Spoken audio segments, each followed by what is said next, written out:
They were from the Pleiades, and they showed me a map of the world, and they showed me where humans were being killed by the thousands and in group graves.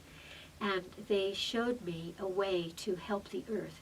Because what they said is that when those kinds of things happen, it pollutes the earth. And so that we needed to lift the spirits out. And I, afterwards, it was such a shocking experience, I kind of said, well, maybe I dreamt it. And about 3 months later, it came out on television, exactly the place that they had told me, and they showed the pictures of it. And then I began to say, okay, now I'm going to tell the world what I was taught, how to lift spirits that have died in tragedy and in violence up out of the earth, so that the earth itself is not poisoned. I feel that a lot of the violence we have, for example, in the Middle East today, is because there's so much bloodshed there from thousands of years ago. And so what's happening is the earth herself is trying to release that to help us go to the next level. So it looks like we've gone back to it, really, but we're not. We're just being exposed to it so that we can use the advancement of our consciousness to clear that, to heal that, and to go to the next level. We cannot continue to kill each other in that way. How do we clear that energy? How can we as an individual contribute towards? We can very easily, and I love that you asked me this question, because we can use it even on an individual basis.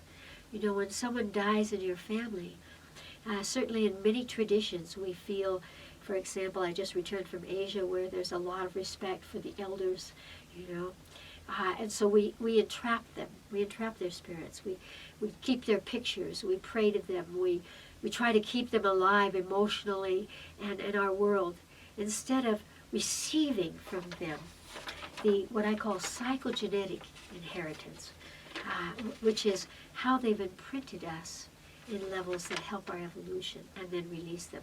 So the technology of consciousness that was given to me is very simple. We are made of light. Everything on earth, everything that's material, is made of light ultimately.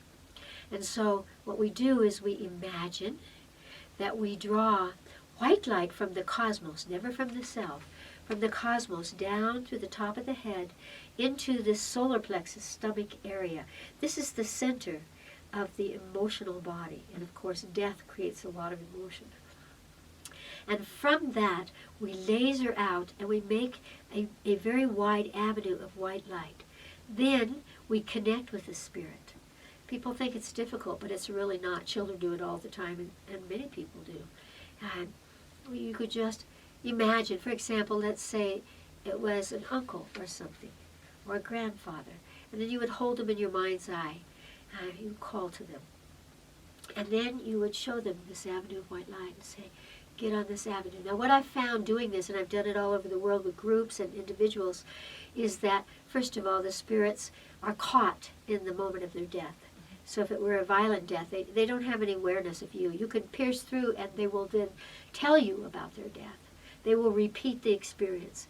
And then I always use a very human perspective, which is get on the avenue of white light and go home to those that are waiting for you, who love you.